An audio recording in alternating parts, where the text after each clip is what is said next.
भारत के star spinner Yuzvendra Chahal इन दिनों अपने बयानों और कई खुलासों के चलते सुर्खियों में बने हुए हैं।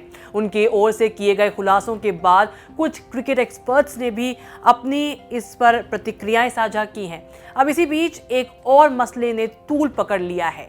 आरसीबी के पॉडकास्ट पर हाल ही में युजवेंद्र चहल ने एक और खुलासा किया था और उनके इस हैरान करने वाले खुलासे पर अब पूछताछ तक बात पहुंच गई है।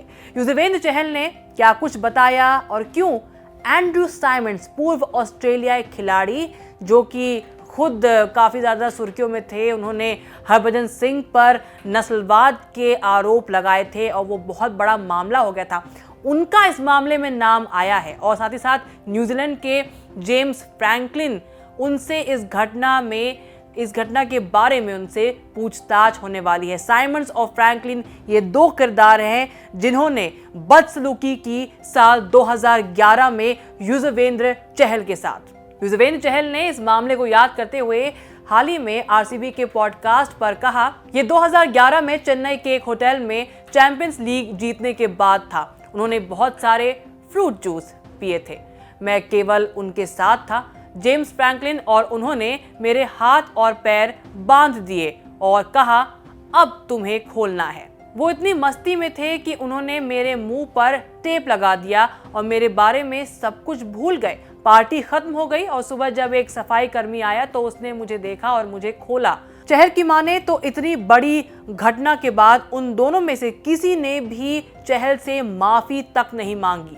बता दें कि युजवेंद्र चहल ने इस हैरतअंगेज घटना के बारे में कुछ महीने पहले भी जिक्र किया था, लेकिन हाल ही में राजस्थान रॉयल्स के साथी खिलाड़ी अश्विन के साथ हुई बातचीत में उन्होंने एक और दिल दहला देने वाली घटना के बारे में बताया था। उन्होंने बताया था किस तरह से एक खिलाड़ी, उनका नाम उन्होंने नहीं बताया, एक 15वें फ्लोर से उनको नीचे लटका दिया था बालकनी से और वो बेहोश हो गए थे। नशे में धुत था वो खिलाड़ी और ये दोनों भी जो खिलाड़ी हैं वो नशे में धुत थे, यही समझ में आ रहा है उनकी बातों से, क्योंकि उन्होंने फ्रूट जूस जो कहा है वो हंसते हुए कहा है, सरकास्टिकली कहा है।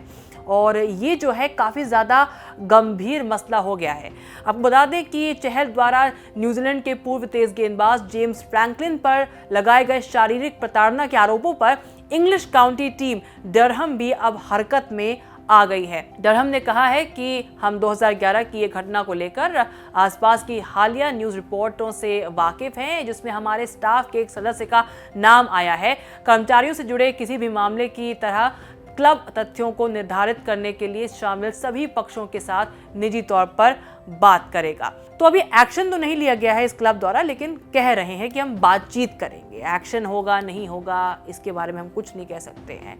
और सबसे बड़ी बात है कि युजवेंद्र चहल के साथ ये एक दफ़ा नहीं, ये 2 बार हुआ है और ये इस तरह की घटनाएं हो जाती हैं और किसी को पता नहीं चलता है। ये एक तरह से अनफॉर्चुनेट है कि ये इतने वक्त बाद जो है बताई भी जा रही हैं। खैर, इसमें हम चहल को नहीं दोष देते हैं, लेकिन अच्छी बात है कि उन्होंने बता ही दिया, क्योंकि अगर ये सब चीज़ें लगातार होती रहेंगी तो ये बहुत ज़्यादा गंभीर मोड़ ले सकती हैं किसी के जीवन के साथ। इस तरह से किसी को प्रताड़ित कर ये कहीं से भी फ़नी नहीं है। रवि शास्त्री ने भी अभी हाल ही में कहा है कि उस खिलाड़ी पर जिसने उनको 15वीं मंजिल की बालकनी से लटकाया है, उन पर बैन लग जाना चाहिए। और ऐसे ही तमाम तरह की प्रतिक्रियाएं जो हैं वो आ रही हैं इस मुद्दे पर, इन दोनों खुलासों पर जो कि युजवेंद्र चहल ने की हैं तमाम खिलाड़ियों को लेकर। और जो दूसरा जो इंसिडेंट है बालकनी वाला, उसके बारे में तो अभी तक पता नहीं है कि वो कौन है, लेकिन एंड्रू साइमंड्स जो खुद इतना बड़ा बवाल करके बैठे थे हरभजन सिंह पर नस्लवाद का आरोप लगाकर,